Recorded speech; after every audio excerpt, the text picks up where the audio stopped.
இந்த getting high அப்படின்னு இருக்குல்ல, அதுல என்ன இந்த ஹை?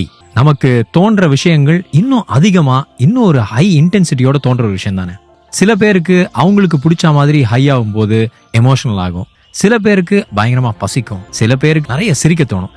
சோ இந்த euphoria, relaxation, creativity, pain relief, இது எல்லாத்துக்குமே முக்கியமா கன்சிடர் பண்ணப்படுற ஒரு மாலிக்யூல் ஆனந்தமைட். அந்த நியூரோ டிரான்ஸ்மிட்டர்னால வர ஒரு எக்ஸ்ப்ளோஷன், ஏதோ வித்தியாசமா நடக்குதுன்னு தெரியும், அது என்ன அப்படின்றது தெரியாத ஒரு ஸ்டேஜ். அதுக்கப்புறமா அதை call it the peak, which is just right. எல்லாமே கரெக்டா இருக்க மாதிரி இருக்கும். எந்த பாட்டை கேட்டாலும் சூப்பரா இருக்கும். சும்மா மல்லாக்கப்படுத்து மேல பார்த்தா கூட அந்த கிளவுட்ஸை பார்த்து சில கவிதை வரும். அதுக்கப்புறமா அந்த ஜென்டில் டிசென்ட் அப்படின்னு சொல்லப்படுற ஒரு வார்ம் ஃபீல், அந்த ஸ்டேஜ்ல தான் வந்து நிறைய introspection, they call it quiet happiness. இந்த ஹைலியே 4 டைப் சொல்றாங்க. ஒன்னு மென்டல் ஹை. இந்த மங்க்ஸ் எல்லாம் பண்ற மெடிடேஷன் எல்லாம் இருக்குல்ல, அந்த மாதிரி மென்டல் ஹை மட்டும் இல்ல, சயின்டிஸ்ட்லாம் வர யுரேகா ஹையும் மென்டல் ஹை தான்.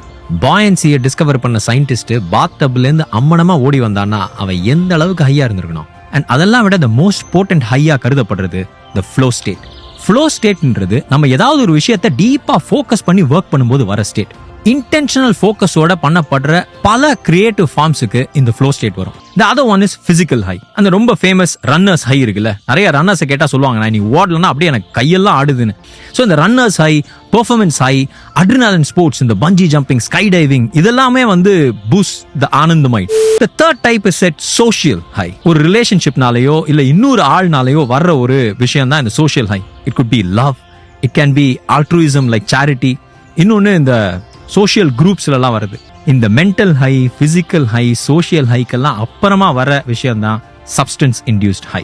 இந்த ஆல்கஹால், மேரிவானா, மற்ற எல்லா விஷயங்களும் இதுல தான் வருது. இது ஏன் ரொம்ப ப்ரிவலண்டா இருக்கு அப்படின்றதுக்கு என்ன ஆன்சரா இருக்க முடியும்? That is the easiest. இதுல நிறைய பேர் இந்த ஃப்ளோ ஸ்டேட் மாதிரியான ஹை வரதுக்கான ஒரு கிக் ஸ்டார்டரா தான் அந்த சப்ஸ்டன்ஸையே யூஸ் பண்றேன்னு சொல்றவங்களும் இருக்காங்க. ஆனா மத்த ஹைல எல்லாம் இருக்கிற ஹைலைட்டே அந்த ப்ராசஸ்ல இருக்கிற ஆனந்தமைட் எக்ஸ்ப்ளோஷன் பீக்குக்கு அப்புறமா வர ஆஃப்டர் க்ளோ தான். அது சில மணி நேரம், சில நாள்லாம் இல்ல, சில வாரம், மாசம், வருஷ கணக்கா லாஸ்ட் ஆகும். ஒரு 50 காலேஜ் டீம் பார்ட்டிசிபேட் பண்ற ஒரு காம்படிஷன்ல பல கன்ஸ்டன்ட்ஸையும் தாண்டி வின் பண்ணுது. அன்னைக்கு மட்டும் பர்ஃபார்மன்ஸ் ஹைய தரல, 25 வருஷத்துக்கு அப்புறமா யோசிச்சா இன்னைக்கும் கொஞ்சம் மிதப்பாதான் இருக்கு. இது எதுலயுமே ஃபிட் ஆகாதவங்களும் இருக்காங்க. எதுவும் பண்ணாம இருக்கிறதே ஒரு ஹை தானேன்னு சொல்றவங்க.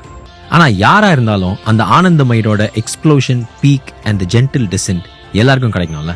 அதனால கொஞ்சம் அப்ஜெக்டிவா இருக்கிற லீகாலிட்டியும் உங்களோட சப்ஜெக்டிவ் மொராலிட்டியும் மீறாம கெட் ஹை.